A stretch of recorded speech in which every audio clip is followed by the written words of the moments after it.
Coming up, how one sheriff's department is preparing for the worst with active shooter training. Dedicated to Eastern and Southern Kentucky, this is WYMT Mountain News at 11.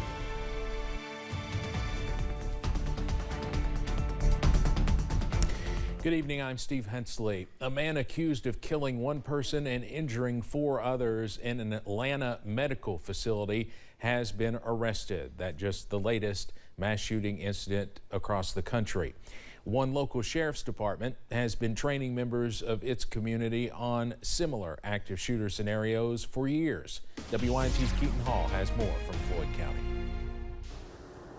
With reports of gun violence seemingly in the news every week, one Eastern Kentucky Sheriff's Department has been doing their part to prepare the community.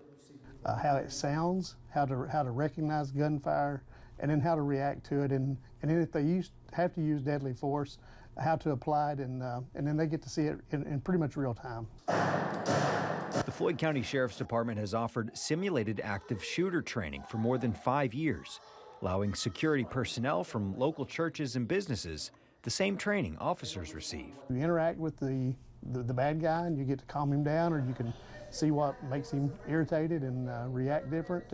And like I said, at times you have to use deadly force, or sometimes you use no force. Deputy Powers tells me the system has more than 1,000 scenarios to train with. The gun is actually a laser that interacts with the screen, providing real-time feedback. Last year, Deputy Petrie and I were the instructors last year. I think we had over 100 and some last year that we put through, not counting law enforcement. This is just lay people. Sheriff Hunt says it's all about keeping the public prepared. Not to say that it's likely that it's going to happen, but there is a chance it could happen. It happened to us in Allen, Kentucky. You know, we never dreamed that would happen. So obviously it can happen in a church, it can happen in a school, it can happen in our businesses, and we're seeing it in Louisville, we're seeing it in places all around us. Trying to keep their community ready as gun violence continues across the country. In Floyd County, Keaton Hall, WYMT Mountain News. If you're located in Eastern Kentucky and your church or business is interested in the training, you can call Deputy Powers at 606-886-8965.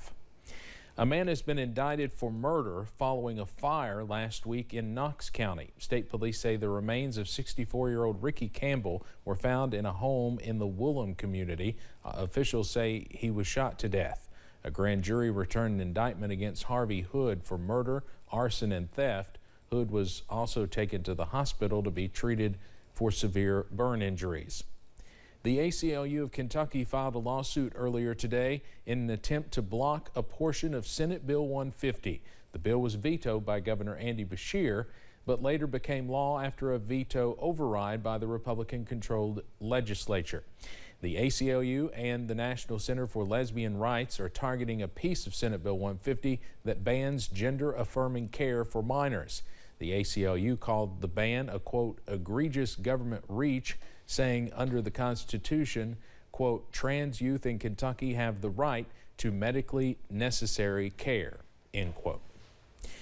A well-known Harlan County educator and artist has died. Mountain News has learned Bob Howard died suddenly today at the Harlan ARH. Howard was the first principal of Harlan County High School when the school opened in 2008. Before that, he was a coach, art teacher, and administrator at Everett's High School for many years. You can find his artwork displayed in places across the county. Everett's Funeral Home is handling the arrangements, which have not been made yet. Bob Howard was 70.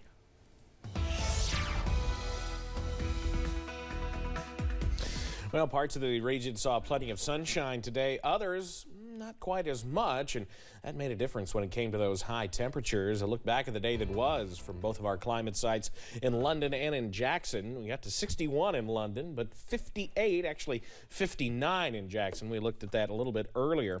Now, that's a little ways below the record, the average for this time of year, and certainly below the record. So that is good news. We're not threatening those record highs. We did get up into the upper 50s in many places, only mid-50s in the Big Sandy where the clouds stayed put, and into the 60s into parts of the Cumberland Valley.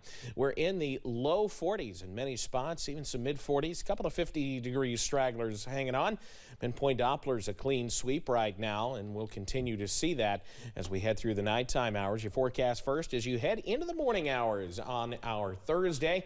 A chilly start, upper 30s to near 40, but plenty of sunshine. Steve, I've got the latest on when we see potential return of showers in a few minutes. All right, Evan, thank you. The application window is open for the U.S. Department of Housing and Urban Development's disaster recovery program related to weather disasters in 2021. This means organizations and local government entities impacted by the 2021 flooding in Breathitt County and the tornado outbreak in western Kentucky are now able to apply for help. City of Jackson Mayor Laura Thomas explains how this will work when the 2022 federal funding opens. It's our understanding that there's going to be some interchangeability of the funds because it was just such a huge disaster. It was so historic, and they've never dealt with anything like this. And it was so close. So I think that there will be some interchangeability of those funds. Thomas says they still do not have all the details for the 2021 or the 2022 funding, but they will be relying on the guidelines that the Department for Local Government sets to access the funding. The Unite Pike Coalition met today discussing addiction, recovery, and how to help the future of the region avoid the cycle that started the opioid epidemic. The gathering, which brings agencies and entities from across the county to the same table, is part of the effort to educate the public and keep kids away from drugs. Those involved say it is a crucial step in building a better tomorrow. Everybody who lives in Pike County and in any other area of East Kentucky who has any cognizance of the conditions that exist here which have produced this opioid epidemic are going to be vital participants to making sure that the next 25 years are not a repeat of the last 25 years. The luncheon was standing room only today, and those who attended say they got so fired up that it was like being in a church service. A central Kentucky county is tracking a spike in overdose deaths. More than 12 people have died in Clark County in recent months. Clark County Coroner Neil Oliver says in April he made 10 death notifications due to drug overdoses. The coroner was joined by police and health leaders to figure out ways to help people dealing with addiction. Trapped by this addiction, know that they're important to us. We treat everyone the same, as we know that they're someone's son, daughter, brother, sister, mother, father. Officials say they are also working to make Narcan, an overdose reversing drug, more available. Free kits will be given out Friday afternoon at Walmart in Clark County. It is available to anyone 18 and up. Nearly 5 million older Americans are abused each year, and in order to bring awareness to this issue, one Perry County group held an elder abuse awareness event today, inviting the community to take part and to learn more about what they can do to help. WYMT's Alyssa Williams was there to learn more.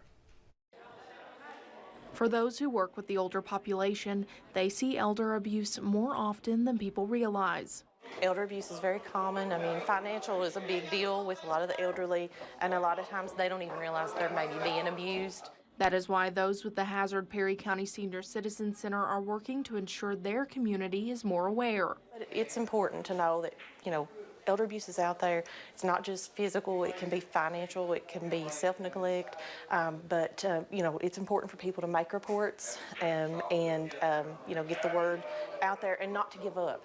On Wednesday, the center held a balloon release and invited agriculture students from Perry Central High School to plant items in the center's garden beds. Getting the kids educated early on how to respect their elders, how to treat them, and so they know that there's potential abuse that goes on and that they should celebrate the older population. City and county leaders also attended the event to sign a proclamation declaring the community's dedication to elder abuse awareness. The seniors love anything like this. They love to talk to the people of the county, the officials and stuff. They like to tell them their needs, their wants. They like to be listened to. And this is a great opportunity for some of the officials to come and see what our seniors have to say. aiming to give a voice to a silenced generation. In Hazard, Alyssa Williams, WYMT Mountain News.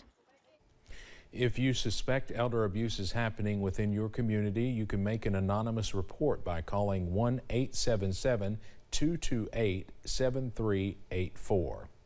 The month of May is Better Hearing and Speech Month, and Knox County Schools speech pathologist Stacy Burnett is sharing her experience of helping kids in the county. She says the job is rewarding, but with only 2 speech pathologists in the school district, they are understaffed.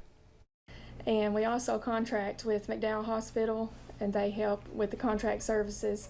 And then Hazard ARH has helped us this year as well to service Emelina students. And so we are currently looking for another speech language pathologist that we will hopefully have for next year. Burnett says the additional help has been useful as they work through a difficult time. The Baptist Health Corbin Foundation put in place a new fund to support the recruitment, development, and retention of nurses. The Nursing Excellence Fund includes scholarships for entry-level nurses, and the first gift is coming from Baptist Health Corbin nurses in honor of Corey Lee. Lee was a nurse at Baptist Health Corbin for nearly 18 months before he died. We are less than 2 weeks away from Kentucky's May primary election, but some Kentuckians can already cast their vote. Today was the first day of in-person excused absentee voting. It will last through Friday, then again on May 8th through the 10th. In-person no excuse absentee voting will take place May 11th through May 13th, with in-person election day voting, of course, on Tuesday, May 16th. You do need a valid photo ID to vote. Secretary of State Michael Adams believes voter turnout is going to be around 15% for the primary. The last primary that featured a governor's race in May of 2019, that primary had a turnout of 19.4%. To find more information on polling locations, you can go to govote.ky.gov. Gray television stations and Transylvania University continue to plan for the Kentucky debate next Monday evening, but our sister station WKYT is still waiting to hear confirmation from Daniel Cameron's campaign about whether he will appear. The Cameron camp gave them strong indications the Attorney General would take part if former UN Ambassador Kelly Craft did. Craft has publicly confirmed that she is going to be there. You can watch that debate next Monday night right here on WYMT at 7 o'clock. Coming up on Mountain News at 11, we talk with a father in Wayne County, West Virginia, as his daughter continues to recover following a press box collapse. Plus, we continue to watch the chance for showers to return as we head into Derby weekend. The latest on the run for the Roses coming up after this. Veteran, prosecutor, Trump Republican, conservative Mark Metcalf